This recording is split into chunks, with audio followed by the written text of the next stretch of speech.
We have more now on how the Muslim communities in France are reacting to these attacks. Yes, Yasser Louati joins us from Paris.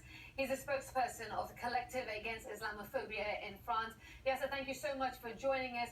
What is the feeling right now in the Muslim community after these events of Friday evening? Look, right now the reaction just we are still knocked out as French people. We still don't know who these people were. We barely know what they wanted. But right now, for the Muslim community, we are, some of us lost some relatives, and we keep receiving news right now of hate speech being spread throughout, social media. But regardless of that, we are still receiving a huge amount of solidarity from our fellow countrymen. So the Muslim community still belongs to this country and will do so for a very long time. The problem is that we are still mixing the Muslim community and giving them somehow an affiliation with these terrorists. But we are paying two prices. The price of being targeted by these terrorists and some of the right-wing columnists, like one of your guests just said, we are being asked to choose our camp. Our camp is a French one. Make no mistake about it.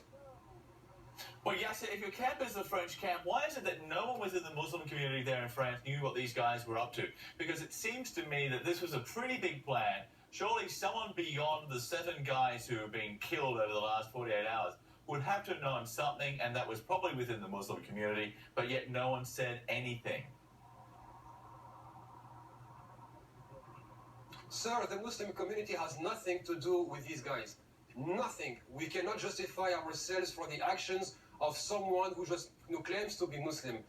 Our secret services knew about these guys, and again, just like during the January attacks, it turned out they were all on a blacklist somewhere, somehow on a desk. So right now we can't take responsibility for anything.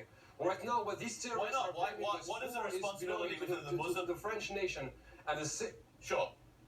Sorry to interrupt, yes, but what is the responsibility within the Muslim community to identify what is happening within their own ranks when it comes to people who are obviously training and preparing to carry out mass murder? No, sir. No. They were not from our ranks. If they were trained abroad.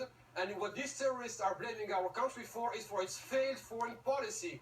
But of course, they will use people who are falling in the trap of social insecurity and, of course, being cast aside from the rest of French society. So we cannot accept the idea that these people are from us. They are not. They are just the byproduct of our societies, exporting their wars abroad and expecting no repercussion back home. But yes, let's talk about the big issue, the fact that France does have a large number of Muslims that have gone over to join ISIS and be part of their ranks. Why is that? Why is that? You may say that there's no responsibility for these attacks that took place on Friday, but there is that outstanding issue that we must come to terms with. Help us understand that.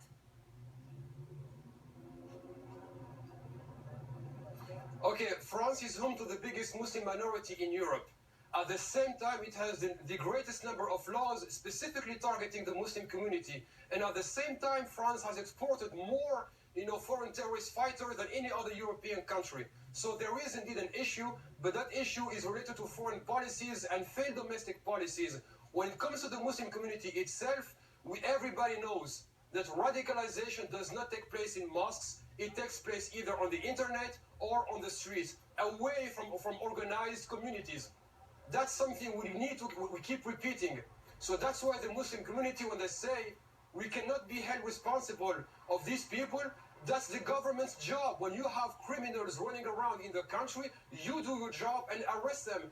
And somehow, again, everybody came to agree that those people were known by the police and the secret services. What were they doing in the meantime?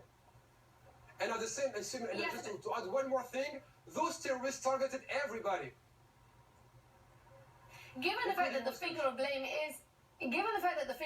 is pointed at the Muslim community, rightly or wrongly, does that not shift you into a situation where the Muslim community and the leaders should step up and take a greater role in looking at the young people and the roads that they're going down? You have to accept that responsibility to prevent the bigger backlash that comes your way when these things happen. Okay, all right. So let's speak about our leaders. we have a whole generation of people who are trained in Islamic education, and they are put aside and replaced by imams coming from abroad who know nothing about what's going on in France. Absolutely nothing. So when these youth come to them with their questions about existence and their role in society, they don't have any answer. What they do is they go on the internet to seek answers with very simplistic narratives. At the same time, the Muslim community keeps asking the government, stop interfering with our religious affairs, stop nominating our imams, stop blocking us from having our own schools, and first and foremost, stop stalling on anti-discriminatory policies. I mean, if the two places to live together in societies are schools and work. At the same time, in France, and every single report says it, our schools in France and our places of work are places of massive discrimination. What else can we do? Yes, and thank you for being with us. This is a very complicated issue, and unfortunately we didn't really have enough time to get into it. But Yasser Louati there, spokesman for the Collective Against Islamophobia in France. I'm yet to hear, the condemnation from the Muslim community on this. But I mean, again, the point he's making is it's not our fault, but the fact of the matter is when these things happen, the finger of blame is pointed at the Muslim community, and so you have to be preemptive. It's coming from the community. You've got to take a stand. The word responsibility comes to mind. It just comes to mind. You can't shirk that. Well, France promises it will be ruthless in its response to the Paris terror attacks. Next on CNN Newsroom Live from LA, we'll show you how governments across Europe